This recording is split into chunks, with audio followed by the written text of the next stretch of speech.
Hi guys, this is Rafiat again, and this week we'll be looking at the different atomic models, atomic theories that govern atoms and matter in science generally. This is a topic that is assessed by WAEC and JAM, so make sure to share with your students and your children and your wards or your nieces and nephews. So people often wonder, how do you know what atoms are?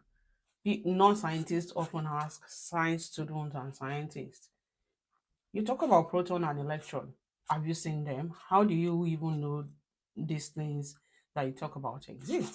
Theories that govern the understanding of atoms and matter in science generally. And one of such is the Dalton's atomic theory. This was the first complete attempt at understanding the concept of atoms and matters. And it was the foundational theory, the first in the series, and set the tone for subsequent discovery into subatomic particles and better understanding of matter. Dalton's atomic theory can be summarized in 5 different points.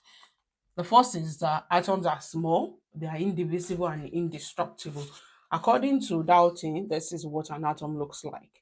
It is spherical, it is small, it is indivisible, it is indestructible. You can't divide it, you can't destroy it. You can't divide it into smaller subatomic particles. The atom is whole, small, indivisible. You can't destroy it. And they make up matter.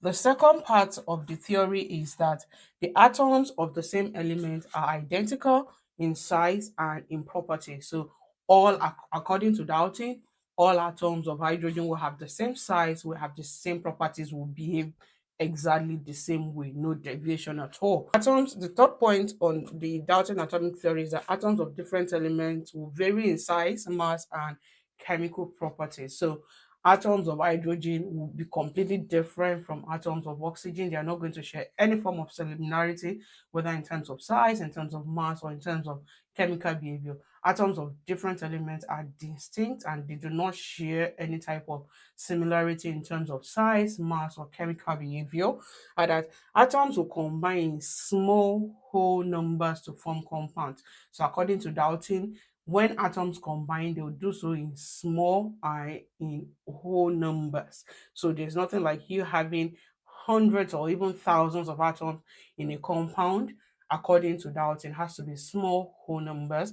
And the last bit of the theory is that chemical changes will result as a combination or separation of atoms. So atoms come together to form compounds, and that is how chemical reactions occur. Like I said earlier, this is the first of the atomic theory. So its subsequent discovery made necessitated making changes to this theory. If you follow the link in the caption, you can get a full lesson on Dalton atomic theory, what it contributes to your understanding of matter and atoms, and the limitations of the theory. Do join me tomorrow as we look at a wide past question on this particular topic.